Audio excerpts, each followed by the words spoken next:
Good morning mga tumadechi. Bali, andito tayo ngayon mga tumadechi sa may Nassau, Bahamas. Big shoutout nga pala dyan sa Carnival Elation. Dyan sa crew ng Carnival Elation ng Disney Wish and Norwegian Gem. Yeah.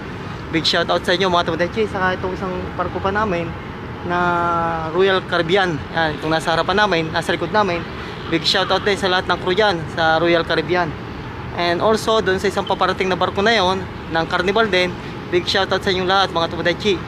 Kaya kung sino mga tumadechi na riyan, pakicomment nyo lang dito sa baba. Yan eh.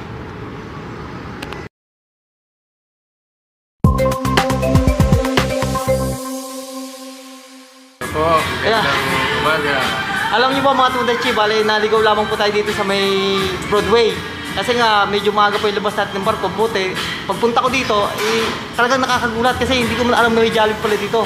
Kaya saktong-sakto, kakita pa tayo ng isang tumadechi natin, isang kaibigan, kababayan, na Pilipino rin. Yan, shoutout sa ating tumadechi dyan. Hello po, magandang umaga sa nanonood na Ako si Tumadechi. Ako si Tumadechi. Shoutout po sa Tagliang Pinasdan, sa mga Rupisan family. Ayan. Yan po. Salamat. Umaga. Good morning mga tumadechi. Bali 8 AM po ngayon ng umaga dito po sa New York City. At narito po tayo mismo sa may Broadway. Nakita po natin ating mga tumadechi dito, ang ating mga kaibigan, mga kababayan po, na taga Bohol. Pare-pares lang po kami taga Bohol. May Cebu po mga tumadechi. Kaya nakakatuwa po mga tumadechi. Alam niyo po dito sa Amerika, pagka nakakita ka ng mga kababayan, ay talagang iba po yung feeling. Iba yung feeling, Kaya shoutout po dyan sa ating mga kababayan dyan sa Cebu, sa Bohol, sa Do. Kung nasan man kayo, magandang umaga. O, isa pa. Mayong buntag! Magandang umaga. Magandang umaga!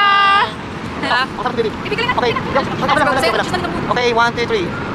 Kung pangarap nyong magtrabaho sa cruise ship o sa barko, hindi lamang ang mga dokumento ang kailangan mong pangalagaan, kundi kailangan mo rin pangalagaan ang iyong kalusugan. Oo nga, ang mga dokumento ay kailangan natin kunin ang mga training. Subalit, baliwala lahat ng training o lahat ng dokumento kapag hindi tayo nakapasa sa medical. Dahil alam niyo mga tumadechi, bago tayo makasampa ng barko o ng cruise ship, kailangan nating kumuha muna ng medical.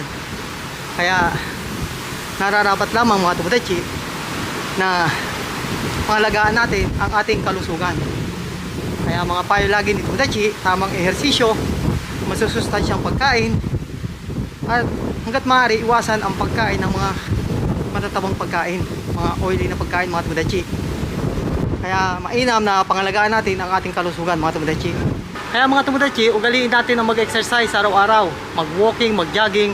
Kung pangarap mo sumakay ng cruise ship o ng barko, kailangan pangalagaan mo ang iyong sarili, ang iyong kalusugan. Dahil ang kalusugan lamang natin ang ating puhunan sa pagsakay sa barko.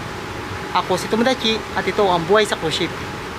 Meron po tayong bagong kasamahan dito mga tumadechi. Kakasampa lamang po niya dito po sa cruise ship. Ano masasabi mo sa buhay sa cruise ship? Roy? Okay lang.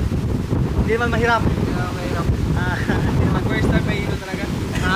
Ano naman yung mga agency na pwedeng puntahan sa cruise ship? Yung in-apply ako lang sa TDG. Agency. TDG Global Japan. Sa TDG. Ibig sabihin, ano yung mga requirements na kailangan i-provide bago ka makapasok sa cruise ship? Basic training, tsaka SDST, tsaka safety, ground, license, Ano yung pwede mong ibigay na payo sa ating mga aspiring shipper?